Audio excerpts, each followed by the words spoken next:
My interest in smart cities and its implications only really started a few months back, where I happened to attend a meeting of local citizens at Salisbury at a time when the neighbouring council was going through some moves in that direction. And as a local councillor, I'm at the City of Playford, and I put it out there, I'm not speaking on behalf of City of Playford, but I am elected by the City of Playford, by people, ratepayers like you, who live in Playford.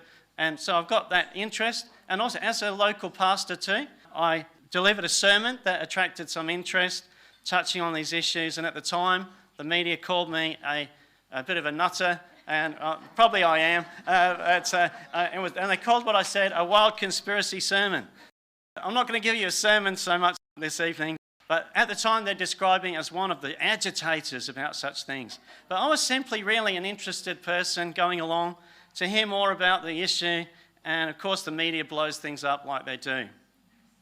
But just a brief plug, if you bear with me, I can't help myself being a pastor of this church. I really would welcome anyone who is interested in a church, who'd like to find a good church, then I can't recommend one better than this one.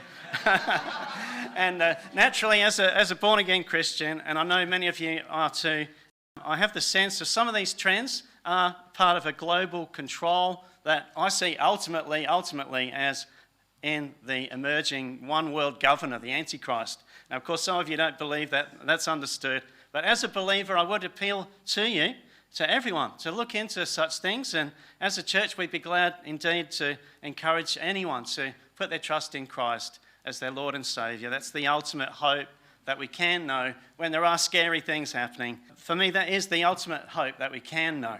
So here endeth my sermon. So please just reach out. I'm not going to preach at you tonight, but just let me know and I will preach at you if you want to follow up with me later. I suppose now I do qualify as an agitator because I've called this meeting, and with all you good folk here tonight, really I'm interested in information getting out there so that people can hear it, make up their own mind. The truth should bear some scrutiny, it should bear some airing of different views, and I'm open to learning alongside all of you here tonight. It's been said that today's conspiracy theories have a bad habit of becoming tomorrow's truths. So what are we talking about tonight? Talking about the World Economic Forum, the World Health Organization, the United Nations. They're all in this overdrive now to introduce smart cities. S.M.A.R.T. Self-monitoring, analysing, reporting technology. Sounds sinister, doesn't it? Smart cities. Let me introduce that subject of smart cities. This is somewhat tongue-in-cheek, of course. This is actually a 1981 movie.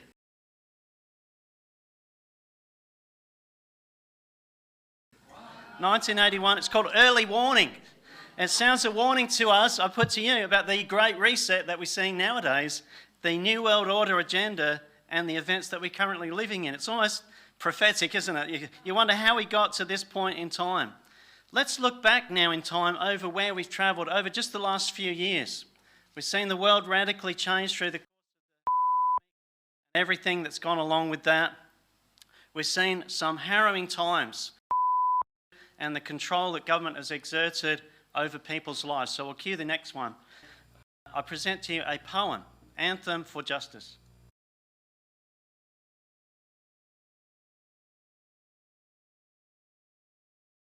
They're often censored. You won't get this information readily on the mainstream channels. Search engines and social media platforms are demonetising, delisting, demoting, deplatforming and deleting content. So censorship means the alteration or suppression of information. So you will hear some things tonight that you don't normally hear. There's alternative news here. So I believe, as I say, that the truth does not fear investigation. I put to you that a global agenda is being rolled out to decarbonise, deindustrialise and disempower the Western world. Let's take a look now at what's behind some of these moves by government. Here's a brief clip that addresses the question, what is Agenda 21?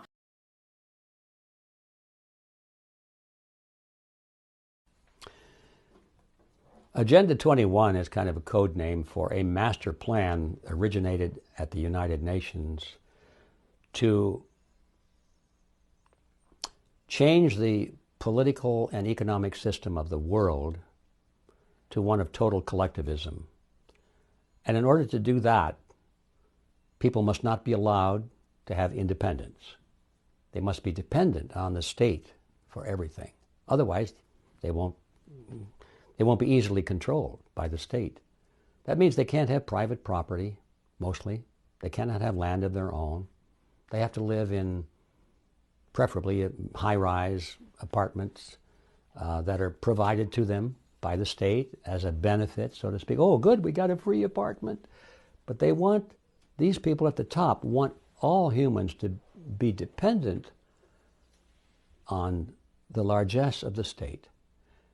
That means that they don't want anybody living out in the boonies. Anybody that's got a couple of acres of land and his own water supply and can grow his own food and that kind of thing, or have some sheep or some chickens, these people are a threat to the collectivist society, because they aren't going to go to the politicians and say, please feed me, please clothe me, please give me shelter. They tend to be independent. That's the secret behind Agenda 21. They want people out of the country. They want corporations out there growing all the food and that kind of thing, but they don't want anybody living out there, because that way they cannot be controlled. In order to control mankind, we have to get them all into the big cities. We have to rack them up and stack them up, get them dependent on the state for their food, their shelter, their electrical power, their water, everything. That's the dirty secret behind Agenda 21. Right. So it's been said that 38 people control the lives of the other 8 billion. So said Philippe Argillier. We're talking the New World Order tonight, one world government, and our world is owned and controlled by a handful of super corporations and megalomaniacs. This digital prison is sneaking up on us all. There is no need for an implanted chip, because everything is being done with facial recognition, which is already plugged into the entire system. America already has more cameras per capita than communist China, and our social credit score is already being logged. All we need at this point is a series of events that lead us all into having to make the choice of either accepting the new digital ID or saying no. Since the lockdowns, new state-of-the-art LED lights have been replacing streetlights in cities throughout the West. Aman explains that this is all part of the plan. These lights will be connected to everything, including your phone and your car. And in new cars, that includes 16 different cameras with LiDAR and sonar. These lights are being outfitted with LED incapacitators, which is a light technology that was first announced 15 years ago, back when it caused enough brain damage to make a person sick. Another strange weapon in the final stages of development is able to mount an all-out barrage on the optic nerve. The LED incapacitator was developed under the auspices of the Department of Homeland Security for the purposes of creating what we call a non-lethal defense system. And this technology consists of a bright set of LED technology, light-emitting diodes, that is designed to create sort of temporary blindness, meaning temporary ability to not be able to see the person who we're trying to protect. If aggressors caught in its bright pulsating glare don't shield their eyes or turn away quick enough, temporary blindness isn't the only effect they'll feel. The first time I saw the LED, I was in a darkened room, and within 3 or 4 seconds, I had reached forward and grabbed a hold of a lab bench because I was feeling a little bit dizzy or disoriented. The device's combination of different colors and random flashes can induce psychophysical effects, including vertigo and possible nausea. It's been nicknamed the puke light. It's been 15 years, and our Silicon Valley whistleblower believes that this technology is now capable of killing people. Ultimately, we can say no to this. But if there's a critical mass that doesn't sign on to the digital ID, then this agenda gets weakened substantially. But we will have to first unify and come together. Reporting for InfoWars, this is Greg Reese. So this is what they're calling digital prisons, and some of this information sounds a bit ridiculous almost when you first hear it, but this information is coming out of their own mouths, and Look at what the government did not that long ago with the COVID lockdowns. The concept of smart cities is already a reality in some places. Just quickly run this one. China. What's happening in China? Of course, it's full-on Big Brother over there. Well, go ahead. People are ranked with a social credit system. They live in zones surrounded by borders. This is sinister stuff.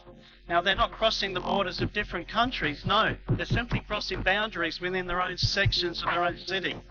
And citizens are required to go through airport-style security barriers, checkpoints. They're equipped with facial recognition cameras connected to digital ID to be able to enter or leave their own neighbourhoods. Fundamentally, the governors of these systems can actually take control of your every movement and restrict your consumption of everything from what you're permitted to eat and how far you can travel. Who's behind all this? Klaus Schwab of the World Economic Forum is pushing these radical ideas. You'll see later tonight, one of the other presenters has got a video from Yuval Noah Harari. He's a significant player within the World Economic Forum, and Harari has declared that the World Economic Forum considers the vast majority of humans expendable and categorises them as consumers, commodities, slaves, or useless eaters. And radical activists have put the state wants to take control of money, the central bank digital currency. Essentially, they're going to put these things across as safety, security, and convenience, but it's all about control. And they want to eliminate paper money. Stay tuned. We don't have it operational yet, but this is something that we're working on.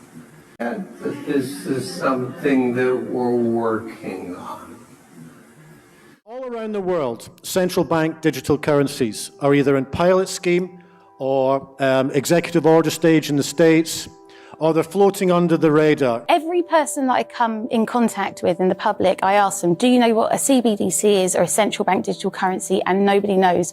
The central bank digital currency is basically what we have now, so it's fiat currency, but it's going to be entirely digital, which means absolutely in the control of the government and the central banks. Such a system would give the state full access to the details of all transactions, as well as the ability to cut off an individual's money supply with the flick of a digital switch. A key difference with the CBDC is that central bank will have absolute control on the rules and regulations that will determine the use of that expression of central bank liability. And also we will have the technology to enforce that. What he just told you is if you're not allowed to buy chocolate, your money won't work to buy chocolate. If you're not allowed to go more than 5 kilometers from your home, your car or your money won't work more than 5 kilometers from your home. And those rules can be dictated and controlled at a phenomenally central level. Central bank digital currencies are programmable. So it essentially means that it's a much easier way to push agendas, political agendas. For example, the World Economic Forum is talking about implementing a carbon allowance. So every individual will be given a certain amount of carbon that they are allowed to emit into the atmosphere. With a central bank digital currency, this becomes far more efficient because with a click of a button, you literally just program the money. And so if for whatever reason you buy too many burgers, too many sausages one week, when you go to fill up your car, your money could be cancelled. It could get declined simply because you use too much of your carbon allowance, essentially. Or even if you go to buy a plane ticket, it could get cancelled. So it's much easier to push forward political agendas and political ideologies when you have money which is programmable with just a click of a button. It actually gives government pretty much total control over our lives because they can just press a button and close our bank accounts. No, they wouldn't do that now, would they? Well, think about it. Those Canadian truckers, they were legally and lawfully going about their business driving trucks, but legislation came in demanding that unless they'd been dubbed, they couldn't continue in their cabins doing long-distance lorry driving. And they protested, and in the end, their bank accounts were closed down by the Canadian government. Canadian Prime Minister Justin Trudeau invoking emergency powers against the truckers who are protesting vaccine mandates. Banks can now freeze their personal accounts. If your truck is being used in these illegal blockades, your corporate accounts will be frozen. With a central bank digital currency, if you do not hold the correct opinion, and if you're not a good citizen, then absolutely that money will be programmed to be used against you. Our previous Chancellor, now unelected Prime Minister, Rishi Sunak, is clearly a big fan. Central bank digital currencies could be a digital version of money, a bit like a digital banknote. It's all part of the wider story of digital innovation that has delivered benefits to millions around the world and in the UK. What would the benefits be to the general public? Ease of use, I think, would be the only benefit. Convenience. Convenience, and that's how they're going to sell it. The arguments for it are clear. It'll be quick, easy, cheap to transact. There'll be no problems at all, no loose change lying around. There'll be lots and lots of arguments for it. But they won't tell you everything else. They won't tell you how it will be programmed. They won't tell you that it's a spy coin. They won't tell you that they're trying to phase out cash and that they want to track absolutely everything that you're doing. The cons definitely outweigh any type of pros when it comes to, programming it for benefits and things like that. Because the money can also expire. Not enough people talk about that. During times of economic uncertainty, central banks like to print more money in order to stimulate the economy. But we could get to a point where instead of printing money, they say, well, if you don't spend 10% of your savings in the next 3 months, then this money is going to expire simply because they need that money to change hands. If I want to double taxes and just take it out of your account, no problem. They can take your taxes out without you having to bother to pay. They can decide what comes to them first. This is Richard Werner, the top academic scholar in the world on central banking. Also, they never talk about the nature of this CBDC. What is it actually going to look like? They never talk about that. Right. But I heard one European central banker tell me what it's going to look like. He saw it. He was invited to one of the old central banks in Europe that are very much promoting this. They showed him. And, he's a top, executive director of another central bank in Europe. And there's no reason to believe that he was telling me a story. And he was around this large and would be implanted under your skin. So that is the plan. I had a friend, Nick Rockefeller, who was one of the Rockefeller family. And one of the things that we used to talk about was the ultimate plan of the banking industry, what they wanted to accomplish. The ultimate goal that these people have in mind is to create a one world government where everybody has an RFID chip implanted in them. All money is to be in those chips. There'll be no more cash. And this is given me straight from Rockefeller himself. This is what they want to accomplish. And you become a slave. You become a serf to these people. That's their goal. The goal of this manipulation, and has been for a very long time, is to get the world population to see as a good idea, or the only option in given circumstances that are manipulated into place, the creation of a one world government, a world central bank which would administer all financial transactions on the planet, a world currency which wouldn't be coins and notes, it would be merely electronic, cashless society for which there are fundamental implications for freedom, and a microchipped population linked to a global computer, the latter of which sounds bizarre to many people on first hearing, except that we are ridiculously close to it and the technology already exists. Tony Danner is standing at a new frontier in technology. The chip in his hand allows him to start his car, open doors, log onto his computer, and buy snacks in the break room, all with just a swipe of his hand. You scan it at the kiosk, it comes up on the kiosk, and then to finalize your payment, you'll put your RFID chip. The most cutting-edge thing about Hannes Hoerblad isn't the phone in his hand. It's the microchip actually in his hand. The tiny implant is steadily becoming a part of normal life in Sweden. Thousands already have microchip implants that they use in their daily lives, waving their hand to gain entrance to the gym, confirm their ID or make payments. Just watch this guy. When it comes to the 15-minute cities, that's being pushed here now in Canada. It's connected to the digital ID. How do we fight this? Yeah, well, we fight this by continue to do what we have been doing, and especially what the Canadian truckers have been doing. Right. You do not comply. You just don't back down. You stand up and you defend your freedom. And when you think about it, I mean, don't slander it away. Our fathers and forefathers have fought for this. They have literally spilled their blood over this. So their children, children's children could enjoy freedom, democracy, and the rule of law. And now we are so obnoxious, so spoiled brats, especially in the Western democracies, taking it for granted. Once you start taking it for granted, it's gone. Trust me, there is this saying, if you sleep in a democracy, you will have a very rude awakening in a tyranny. And that's where we're headed. Just a real quick wrap up from me. Our streets are going to be spying on us, our mobile phones, our appliances, our cars, our banks. Some are calling it the Internet of Eyes.